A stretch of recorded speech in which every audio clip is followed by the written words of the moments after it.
Los alumnos se murieron, no es difícil de entender. Se murieron de tristeza porque no pudieron aprender. Los papás están llorando pues sus hijos ya no están, pero por dentro están bailando pues la colegiatura ya no hay que pagar. Espera, no estés pensando mal.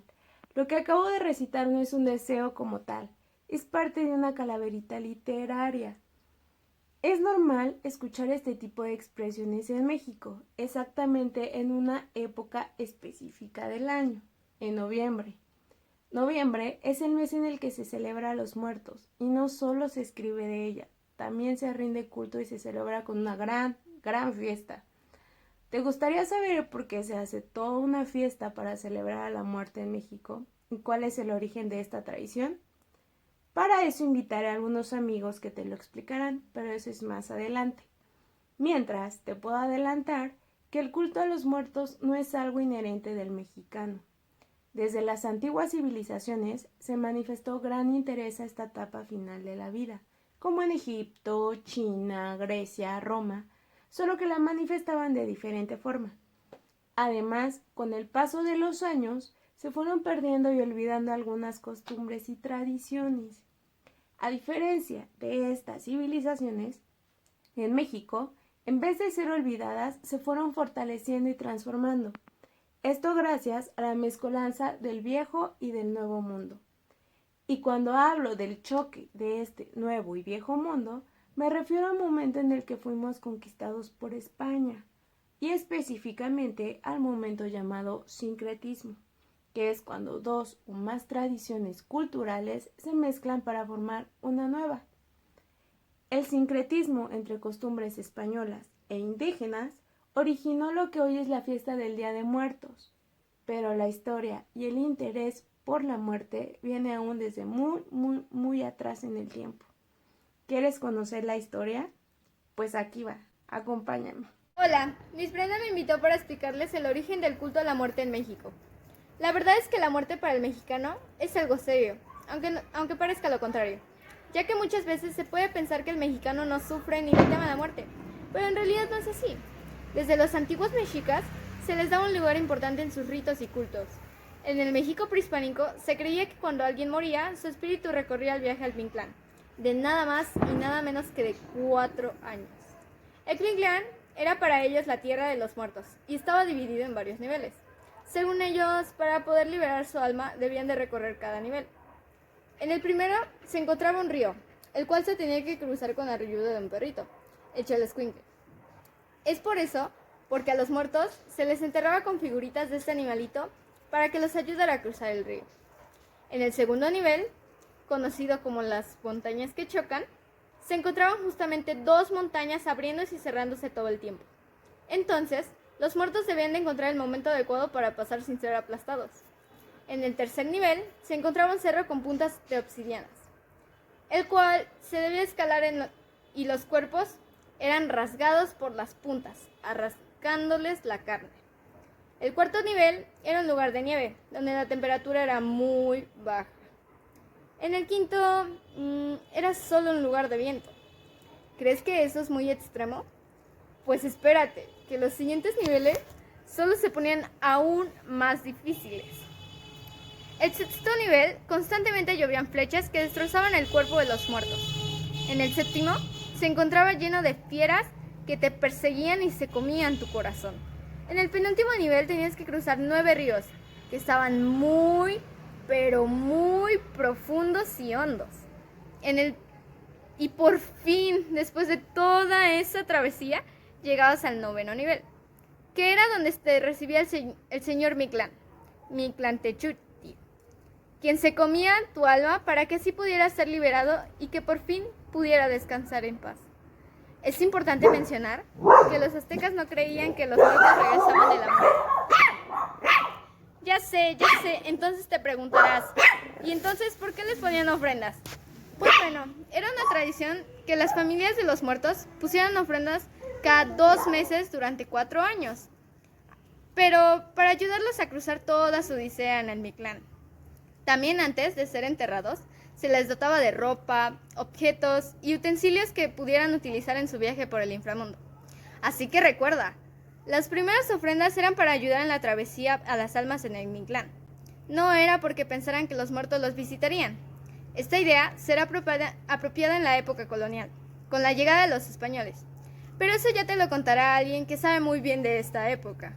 Yo les hablaré de cómo el sincretismo entre españoles e indígenas originó la celebración del Día de Muertos como lo conocemos hoy en día, y de cómo fue introduciendo poco a poco la idea de que los muertos, nuestros seres queridos fallecidos, regresaban por un día a visitarnos, así que pongan mucha atención.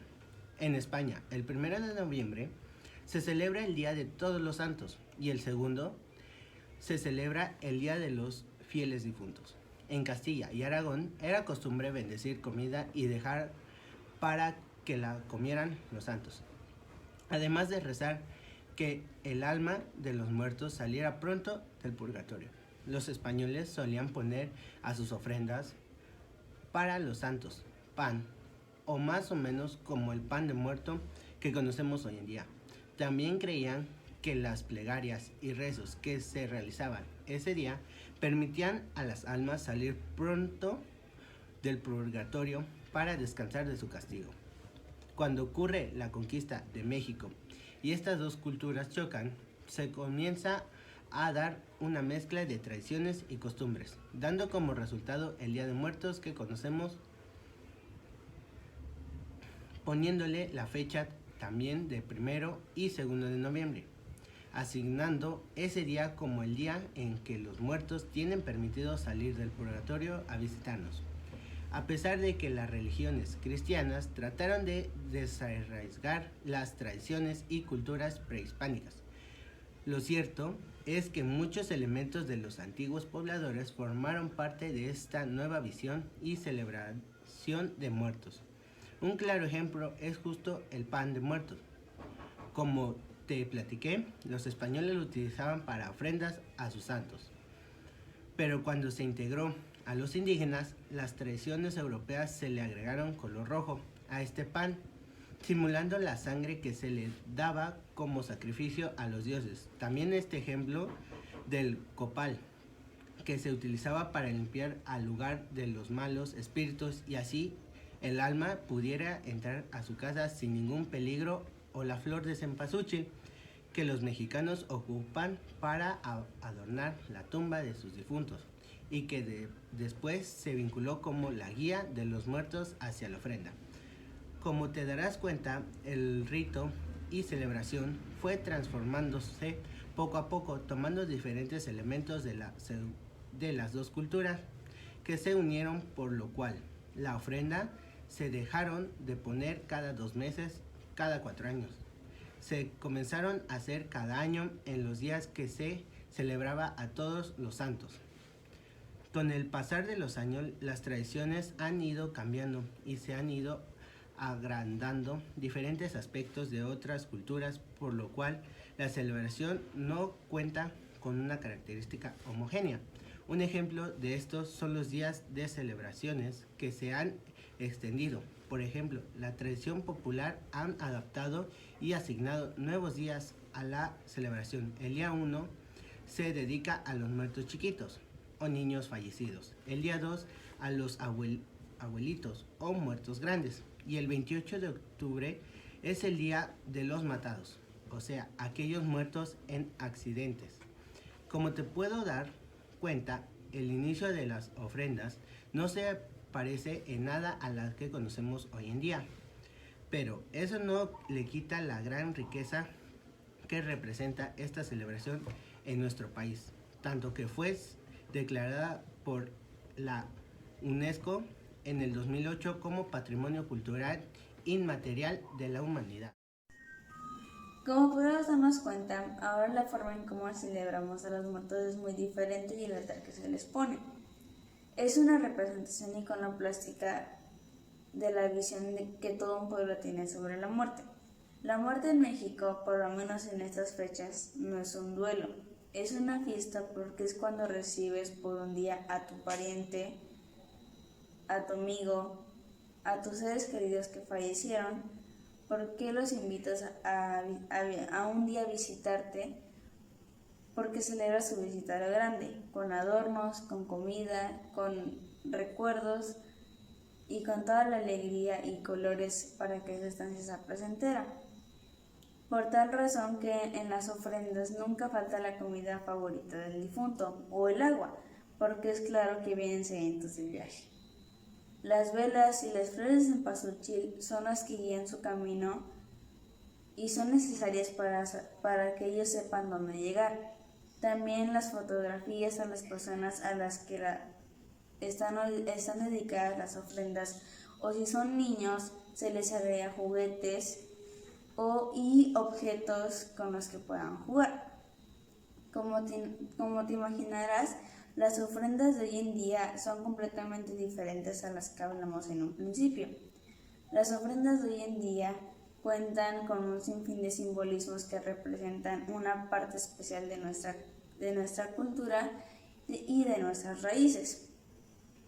Esta festividad está llena de olores, sabores, colores y fiesta, cosa que para algunas culturas resulta sorprendente, puesto que la muerte es asociada con lo contrario. Pero el mexicano le ha dado otra visión. Habla de ella como si fuera algo cotidiano, hace bromas de ella, la celebra y le hace fiesta, y no es algo biológico, sino cultural. El mexicano tiene claro que la vida tiene sentido solo porque algún día vamos a morir. Las ofrendas, las calaveritas, las festividades de Día de Muertos son tan representativas de México que forman parte de nuestra identidad. Y es importante mantener dichas tradiciones vivas y seguir participando en ella. ¿Y tú, ya pusiste tu ofrenda? Apúrate, que ya casi llegan.